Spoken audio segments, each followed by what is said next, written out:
Assalamualaikum warahmatullahi wabarakatuh. Perkenalkan, nama saya Mailani Zakiyah dari kelas Fisika B dengan NPM 222153050. Di sini saya akan menjelaskan tentang fungsi dan sejarah bahasa Indonesia.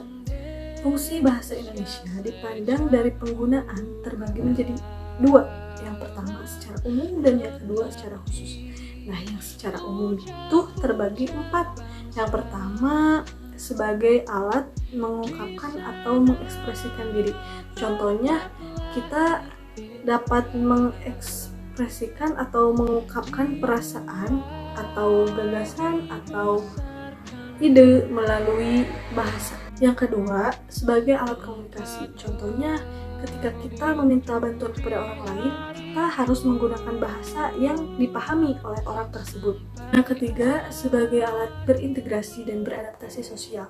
Contohnya, pada saat kita beradaptasi dengan lingkungan baru, masyarakat baru, tentu saja kita menggunakan bahasa kan, supaya bisa berbaur dengan masyarakat tersebut.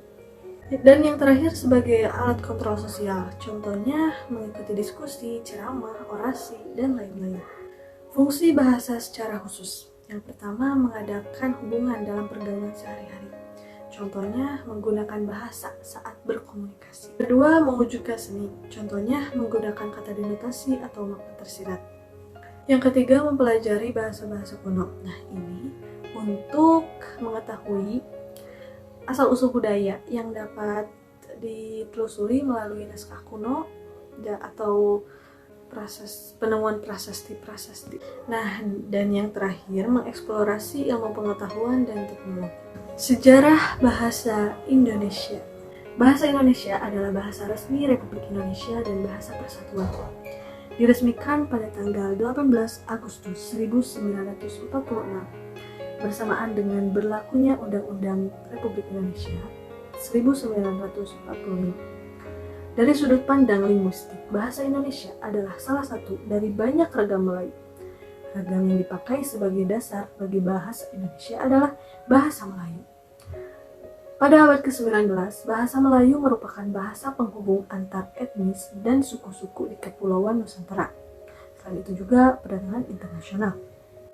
Alasan mengapa bahasa Melayu dijadikan bahasa nasional oleh bangsa Indonesia, yang pertama, dibandingkan dengan bahasa lain, jumlah penduduk bahasa Melayu tidak banyak. Yang kedua, bahasanya sederhana sehingga mudah dipelajari dan dikuasai. Bahasa Melayu dipergunakan sebagai bahasa perhubungan. Bahasa Melayu mulai dipakai di kawasan Asia Tenggara sejak abad ke-7. Bukti yang menyatakan itu ialah dengan ditemukannya prasasti di kedudukan Bukit Berangka tahun 683 Masehi. Pada zaman Sriwijaya, bahasa Melayu dipakai sebagai bahasa kebudayaan, yaitu bahasa buku pelajaran agama Buddha. Dipakai sebagai perdagangan juga dan perhubungan baik dalam maupun luar Nusantara. Perkembangan dan pertumbuhan bahasa Melayu tampak semakin jelas dan pesat.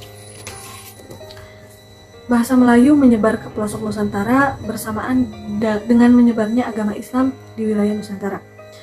Para pemuda Indonesia yang bergabung dalam perkumpulan penggerakan secara sadar mengangkat bahasa Melayu menjadi bahasa Indonesia, yang menjadi bahasa persatuan untuk seluruh bangsa Indonesia, yang tercantum juga dalam Sumpah Pemuda pada tanggal 28 Oktober 1928. Kebangkitan nasional telah mendorong perkembangan bahasa Indonesia dengan pesat. Peranan politik, perdagangan, persurat kabaran, dan majalah sangat besar dalam memodernkan bahasa Indonesia. Sekian video penjelasan fungsi dan sejarah bahasa Indonesia. Mohon maaf bila banyak kekurangan. Wassalamualaikum warahmatullahi wabarakatuh.